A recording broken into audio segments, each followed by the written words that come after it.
Bom dia, tudo bem? Eu vou ler aqui João 1, uma das passagens que eu mais acho linda, na verdade, da Bíblia. Mas é justamente porque tem Jesus como a atenção total. Mas enfim, bom, no princípio era o Verbo, e o Verbo estava com Deus, e o Verbo era Deus. Ele estava no princípio com Deus. Desde o início, ele já estava com Deus, desde a criação, antes da criação. Todas as coisas foram feitas por intermédio dele, e sem ele, nada do que foi feito se fez. Nada do que existe hoje existiria se não fosse por ele.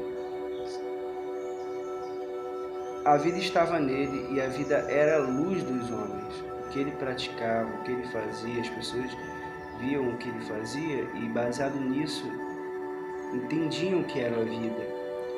Mas como mais à frente Paulo fala que o evangelho para alguns é morte, o evangelho para alguns são vida. Para aqueles que querem praticar, aquele que insiste dia a dia, pegar a cruz e seguir, para eles esses são vida. Agora, para aqueles que não querem se esconder, fazendo mal, para esses são morte. A luz resplandece nas trevas, e as trevas não prevaleceram contra ela. É como Jesus falou lá para Pedro, né? Tu és Pedro, e sobre essa pedra edificarei, as portas do inferno não poderão prevalecer contra ela. No caso, é sobre a declaração que Pedro falou, não sobre Pedro, mas sim sobre aquela declaração que ele fez. Naquele momento, ele foi inspirado totalmente por Deus para poder fazer aquela declaração.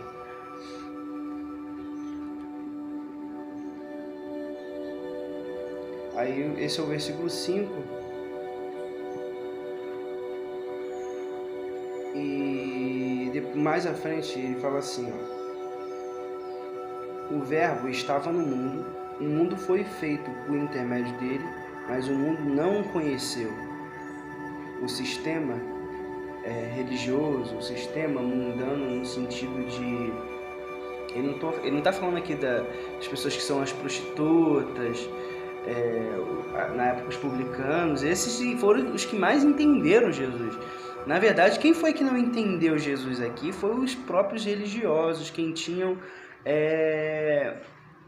como conhecimento, como verdade absoluta, como sistema religioso da época, foram os fariseus, foram os saduceus, todos os religiosos da época.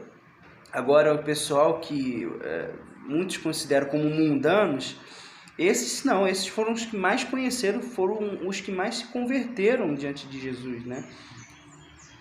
E o versículo 10 diz, o Verbo estava no mundo, o mundo foi feito por intermédio dele, mas o mundo não o conheceu, veio para o que era seu. Aqui está dando alusão para o povo, né? E os seus não o receberam. Nesse caso aqui, historicamente, toda a revelação ela foi feita no povo judeu, eles que estavam esperando o Messias. Então aqui não é, na verdade, colocando Israel como fosse alguém especial. Não tem nada a ver, ele só está falando que eles vieram para o que era seu, para aqueles que vieram a profecia, que sempre teve a profecia, foi baseado nessas profecias, que nesse caso ele veio cumprir toda a profecia, os profetas onde anunciaram, mas da mesma forma que tinha profetas no povo de Israel, tinha profetas pelo mundo inteiro, em todas as culturas tinha, cada um em uma cultura diferente, e ele veio para cumprir todas essas. Mas historicamente, para a gente, quem apareceu aqui na Bíblia que aparece é o povo judeu, mas não quer dizer que eles são especial nem nada disso. Mas a todos quantos o receberam, todos que receberam, que creram na palavra, deu o poder de serem feitos filhos de Deus. Antes a gente não poderia ser considerado como filho de Deus, mas a partir da morte de Cristo, a partir da sua ressurreição, ele nos deu o poder de ser feito filho de Deus. A saber, aí ele explica quem são essas pessoas. os que creem no seu nome, os quais não nasceram do sangue, não nasceram nessa natureza que a gente nasce normalmente.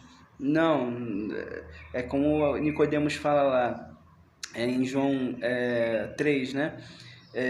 Que Nicodemos pergunta: pode um homem nascer novamente do ventre da sua mãe, voltar a ser pequeno, ser criança? E Jesus fala: o que é nascido da carne é carne, o que é nascido do Espírito é Espírito. É necessário nascer do Espírito. Então, na verdade, há muita gente que nasceu, vive até hoje, morre, mas não nasceu espiritualmente. Isso aí, infelizmente, acontece. E o Verbo se fez carne e habitou entre nós, cheio de graça e cheio de verdade, e vimos a sua glória, glória como do unigênito do Pai. Bem, é uma das passagens mais lindas, pelo menos para mim, é uma das passagens mais lindas que tem na Bíblia. E ela faz ligação com todas as religiões, faz a ligação com o nosso modo de vida. Não faz somente uma ligação religiosa, de falar na igreja, não, é uma coisa para a vida. Então, é uma coisa linda demais. E é isso, eu acho que, na verdade, o Espírito Santo vai falar muito mais com você na leitura simples da Bíblia, sem ter que procurar interpretações, contexto da época. Não, o Espírito Santo fala com você independente da sua religião, do que você crê, e ele fala com você sinceramente e dentro da simplicidade, não dentro da complexidade que se criaram tanto, né, ao longo do tempo com relação à palavra de fato que é de Deus. E é isso aí. Bom dia para todo mundo.